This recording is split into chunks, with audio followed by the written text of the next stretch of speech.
Mbote uti pananga ndeko bino maître Duli Muntuludu na ye lisusu kopesa position nanga na ye lisusu kopesa réflexion nangai par rapport ya makambo oyo ezali kolekana RDC ezali kolekana monde na tina ete bato nyonso bazalaka même na mwa idée ezali ndenge tolobaka awa tozwi occasion ya kosala na chaîne ya YouTube mpona kopesa opinion na biso. Il n'est pas interdit aussi opesa idée na yo soki omoni kopesa yango nsima ya moninga, c'est-à-dire na vidéo moninga kosala yo popesi wa yo part, c'est bien, c'est vraiment une bonne chose. Lelo oyo nakomeka kolobela la influence oyo une grande puissance comme États-Unis a exercer na monde mpona koyeba ko restaurer kino. Voilà, c'est ce qui est important.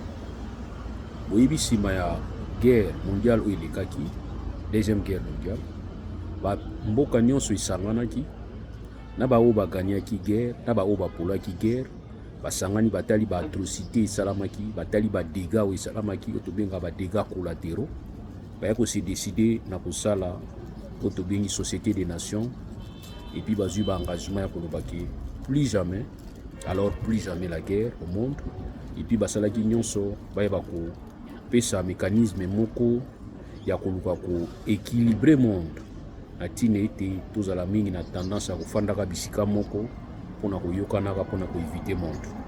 Basi décide basala oyo tobengi force onusienne, babengaki yango ba force onusienne, c'est-à-dire ezali tobengaka basoda de la paix, basoda de la paix oyo tobengaka bacasque bleu.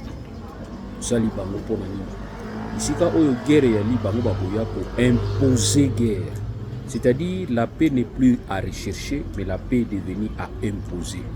Yango moni bakomaki koluka bisika nyonso guerre yali bakobanda na diplomatie soko échoué nde bakotinda force interposition soki esali mission na ye esimbi te nde nsima bakosala oyo tobengaka force ya protéger population bakozala oyo tobengaka aussi mandat ya se défendre ou soit ya kosala offensif soki baza na attaque oyo bazosibir. Donc voilà peut-être ndenge yango ezali, mais ezali eloko oyo bagrande puissance basanganaki neti na oyo tobengaka na conseil de sécurité. Ezali France, ezali Grande-Bretagne, ezali Russie, ezali Chine, ezali États-Unis. Voilà, bapays oyo bazali na niveau ya conseil de sécurité, isika oyo badécision ya makasi ya minene ezwamaka na niveau ya ONU. Mais ce qui est regrettable actuellement, toyei komona ke une grande puissance lokola États-Unis babandi koperdre bavaleur na bango. Soki lelo babandi koperdre bavaleur na bango, toyali kodémontrer ke ezali suite ya comportement belliqueux ya oyo azali kodirige États-Unis lelo. Donald Trump erreur azosala, azokanisa ke États-Unis eza ondrie entreprise na ye. C'est comme si baaméricain bakomi na niongo na ye. Or baaméricain bapesi ye nde mandat ya kodirige selon mibeko ya bango et puis selon bavaleur oyo bango baza nango. Mais Trump se trompe, croit peut-être que les États-Unis comme une société privée, ou soit comme carrément royaume, il y a des rois, ou soit comme éternel. Mais or mandat na ye, vous allez vous rendre compte que azali ko poser plus de problèmes dans mandat na ye, et je pense que on a difficulté à faire un bilan. Parce que le bilan est dans la contestation. Je vous ai dit ça dans ma bande. Il est tellement vexatif. Soka bandi musala akosambrouiller ye moko. Tant on va s'embrouiller ye moko et ko pesa makasi pas ba démocrate, ba détecter ba faille na ye et ko permettre tôt ou tard même ba répliquer ba zanga li sous poste wana libela parce qu'ils a faute à Donald Trump. Voilà les gars na ibisa yibima. Donald Trump va dire quoi? Il va dire que guerre ya Ukraine na Russie faut des alliés à l'administration Biden. Il a même insulté l'administration Biden. Aïe baza maïlete. Ce qui a zalaki président de Russie na Ukraine de Babundati. D'ailleurs ce qui guerre en a commis président, il va finir cette guerre dans 3 jours, 4 jours. Et depuis Donald Trump azawana tous les cas 3 jours, tous les cas 4 jours. J'ai compris qu'il y a des présidents qui parlent trop, qui ne foutent rien comme Donald Trump. Donc loba tuba ça la rien, ils ont Donc il est à l'extérieur, il croit avoir la solution de tous les problèmes. Et quand il arrive là-bas, au lieu de ne pas avoir de solution, il commence encore à créer des problèmes. Voilà Donald Trump, Oya Bisso, Totugaki, Banisaki, avec résoudre des problèmes il y a Congo RDC. Alors, par rapport du point de vue économique, il va commencer à kokataba aide na ba organisme ya minene ya mboka, il va commencer à retirer États-Unis na ba processus ya makasi ya monde. Or États-Unis c'est un bon contributeur ya makambo yo na niveau ya monde entier. Il a fait ce qu'il fait na niveau ya Organisation mondiale de santé, akati ba aide mususu, na niveau ya ICA2, akati ba aide mususu. Donc voilà comment il se comporte, lui croyant qu'il a créé chantage par Batou. Or Batou bazo talay. Je vous ai dit la fois passée, tant qu'ils ont menacé l'Union européenne, ils ont talaye. Parce que les États-Unis en soi, ils ont à vivre les gens qui vont et ils ont produire ma casse. Mais quand ils produisent, ils ont un marché pour écouler les marchandises. Tu sens qu'ils ont un problème. Et les États-Unis ont besoin de Taliban des autres côtés. Est-ce que tout ça, Trump a eu ma caméra? Tout le monde est là, Trump a s'embrouiller. Il se comporte comme un vatanguériste, c'est-à-dire un belliqueux. Et aussi, vous voyez comment on a un problème autour na Israël, na Irak. Les alliés guerre, moi, qu'on a mis au commentaire pour ils ont pas si makasi. Moi, nous sommes bateau bakanisaraki. Le dialogue reste le seul moyen par excellence où il aussi ça va conflit, quels que soient les problèmes. Donc, vous allez remarquer que quand vous optez pour le dialogue, les gens ne meurent pas. Bateau va rater ce boni dialogue comme moyen de résolution à problème. Bateau va rater côté mibale. Ils ont la côté grande puissance, ils ont la côté petite puissance. Ils ont la côté le plus grand et le plus petit. Ceux qui vont opter pour un dialogue, mais par contre, guerre, ceux qui vont opter pour résoudre les problèmes par la guerre, côté à grande puissance, c'est ce qui est dommage. Côté à grande puissance, je vous fais remarquer une réalité. Donald Trump va réclamer à l'Ukraine qu'il y a foutu un bon la dépense au Bassal pour soutenir l'Ukraine contre face à la Russie. Donc pour dire que grande puissance pas dépenser. Il n'y a aucune guerre où nous avons la dépense. Guerre non sur la dépense, perte humaine, perte financière et causale. Donc si aujourd'hui les États-Unis réclament l'argent à l'Ukraine, Donald Trump là si à Bamsou doit bombarder, il y a le bac en vérité que contribuable américain a payé pour lutter contre la Russie. Il faut que ça. Il y a un moment qui va numérer dans bango stratégique wana États-Unis à récupérer. Donc c'est que bango peut pas perdre qui. OK. Ce côté là où Italie va vise même. Na niveau netia Israël na Iran. Batu ba kufa na Israël, batu ba kufa na Irak, na Iran. Il y a des gens qui meurent. Alors moi je ne vois pas pourquoi est-ce qu'il faut toujours laisser la guerre dominer Kabiso. Moi je ne vois pas l'importance. Oui, Iran. Oui, qu'on reconnaître l'Iran, ils ont un mécanisme parce que l'Iran a un axe, on a toujours un axe très complexe. Il y a un président qui a jeune, qui a sans esprit, qui a Corée du Nord. Groupe na bango wana. Namona bango ka groupe moko neti ba batu balingo tia kimia na monde te. Oh tolingi kimia na monde. Tolingi kimia. Oui, certes Iran azali na ba projet na yazo sala makambo ya ba guerre na wana soki ba arme nucléaire, soki ba nini, soki ba nini. Oui, c'est vrai. Mais il y a un processus. Aujourd'hui nous sommes dimanche. Rencontre fait ça entre États-Unis et Iran. Tout ça toujours dans le cadre de la Koyibako réduire fabrication de armes nucléaires oyo Iran comme une pour ça. Rencontre les Alaki. Je ne vois pas pour quelle raison on va commencer à attaquer pour dire que tout le côté la monde, il y a un attaquer. Est-ce que tant que le côté la monde, on va attaquer tout le monde? Est-ce que tout le monde? Pourquoi ne pas faire une synergie où il va permettre bisognon son monde, tout sangana, tout attaquer Iran une fois pour toutes, une fois pour toutes, comme ça tout yeba que biso tout s'engager. Mais oyo ozali koluka ko sala oyo zo sala Benjamin Netanyahu yo ko lingi tumba trop mon mbali. Olingi combat trop. Tout à Gaza, au bois qui bombe, pétition tika, font la biloko kuna batu bali ata kolia, ozo boaka. Donc pour na yo tout muta Gaza nyon soza membre Hezbollah. Or rien. Moi je pense que faut tout le tout possible total. Les to kindi ko tambola ka malem na monde poto kina. C'est malade. Moi je vous dis que la RDC, le monde, tozongissima, c'est comme si tu commis avant 1945. Or, nous avons évolué. Après 1945, nous avons évolué.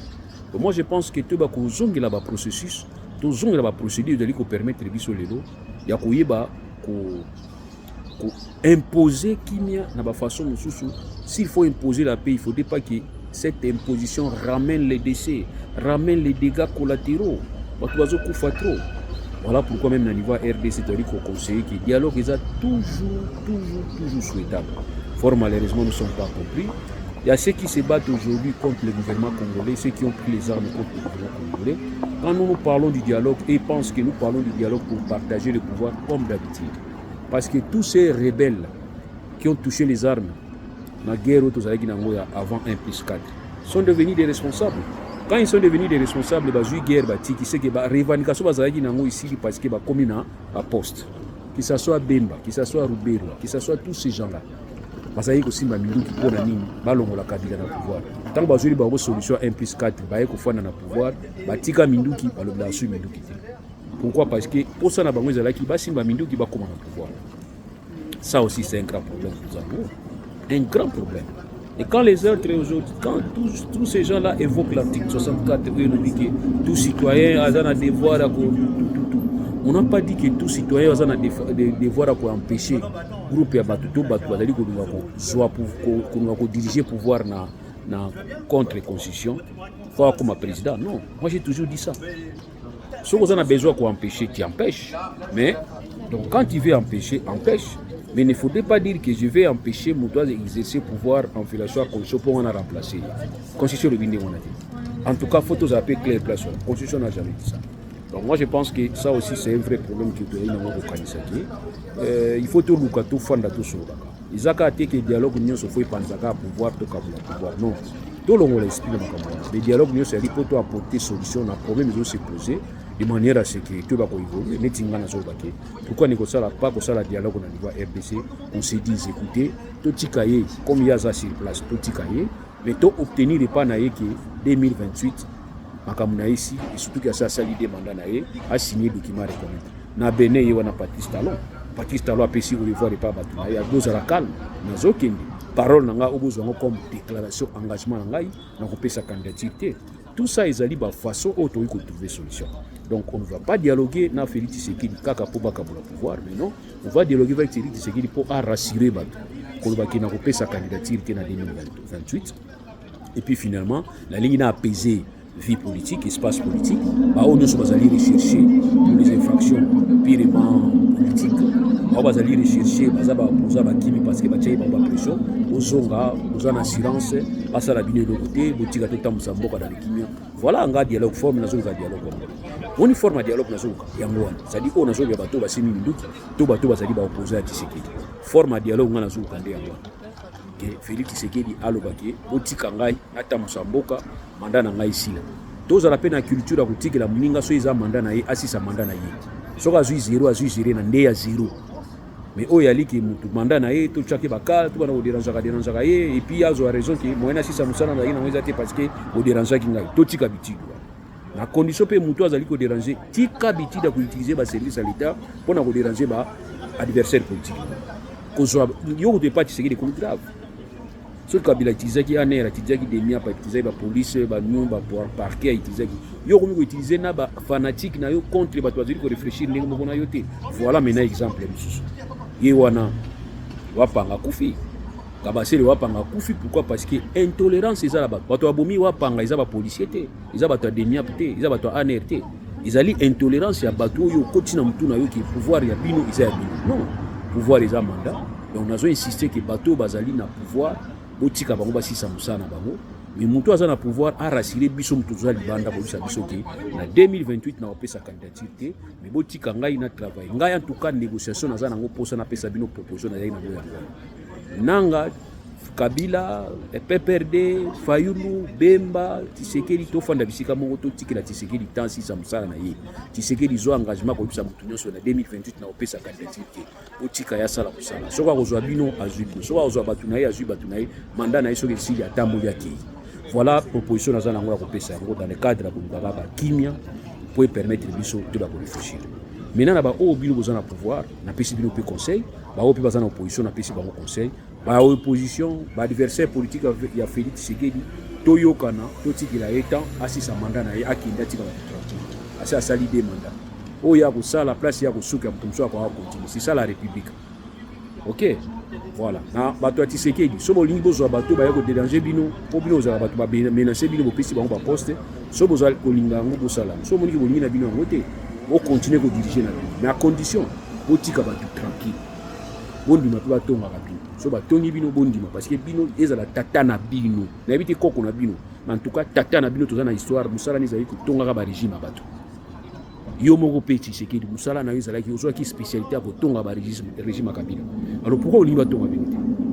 Donc moi je pense qu'il faut réfléchir dans ce sens là comme ça kimia écoute. Donc voilà pourquoi je vous dis que tolingi kimia ezala tola na makama kundate na bitumba iranien bazokufa na bitumba ba israélien bazokufa mututa ko sabino ke oh non bazana ba nini kuna ba mizo yamba ba misini izokoya kuna batu bazokufa mututa ko sabino te izokoya kuna batu bazokufa.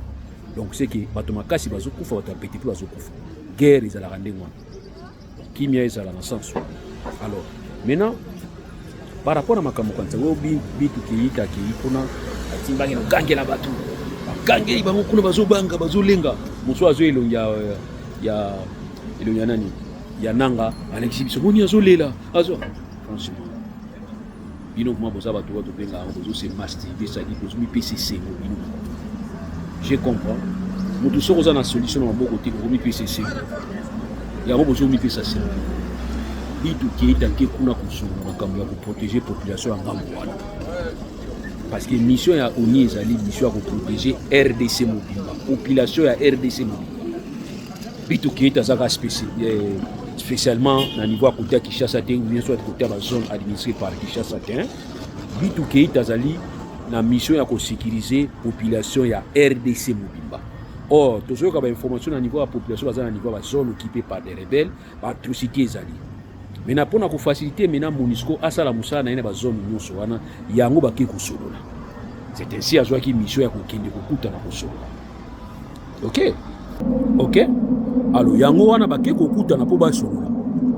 Ezate ke o akiko gangela ye États-Unis lobby kanga bisaka na yo wana bozomi pese sengo bozomi sepelisa babenga ngo masturbation bozo se masturber bozo se masturber na bino et puis bo continuer na bino sengo na bino sengo azoba parce que ozomi pese sengo yo moko pour se soulager.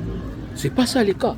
Boy ba ko réfléchir si ko tango mona bintu ke eta ke kuna et que M23 na AFDC ba continuer ko zala kuna muto abengani bango azate bokolo bani très MONUSCO za très non boy ba ninga ke ko sala nini siko bino préparer ba tout na bino mabe bo préparer bango bien to komi na période moko ya liki MONUSCO za na besoin ay ba ko sécuriser population mobimba RDC mobimba. Or pour sécuriser RDC mobimba il faut que bazala na accès côté à zone rebelle. Et moi je crains d'ailleurs quand dans les alliés ils ont fait sa forme et ça déjà balkanisation. Kune comme on pays mususu. Voilà ma crainte. Mais na suka bitu ke ta zoro banini ke nanga pesi position na ye ya ko ke dialogue eleki nyonso bazwa solution ape. O monte nanga zolo ke la bino mayele. Azola isabatu ke yazani na posa dialogue. Mais bino kaka bokomona to ko benga na bango to ko kanga to ya mo bazo sakana ka bino. Pour changer langage na bino. Il faut changer langage.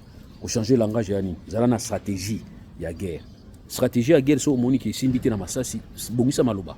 Malobe ko bikisa yo bino bo kanisa ki États-Unis alobi États-Unis azo ko sisa ba guerre te. Trump azana capacité te ya ko sisa ba guerre. Donald Trump azana monte azana maturité wana te aibi ndi ba sisa guerre te parce que Donald Trump ya bato ba kanisa ki tout se règle par l'argent non ote na kangi mbongo koto yo douane na donc ya kanti lokola ko sala ba nzoka aibi te ki bazo la lelebula ba la lelebula bazo lalela ebu omoni ndenge Chine ni ati bango te omoni ndenge Chine salite Chine afandi a réfléchir mutu na ko court-circuiter ndenge ni obi asali ni droit importation nyonso ba pays africain na Chine akatiam pendant que Donald Trump azo matisa 25 30 40 100 Chine lobby boya donc c'est que ba marché nyonso to kotinda ka libanda to kozwa totini na Chine mais oui to kotinda na Chine. Donc voilà pourquoi nous devons faire en sorte de réfléchir qu'est-ce qu'il faut faire maintenant. Toki na ba papa en pas bezanga tinate. Donald Trump a des problèmes sérieux, même dans les États-Unis. Parmi les même dans les États-Unis. Il y a Donald Trump a siliki, a gangeli nanga, vraiment un discours à santé.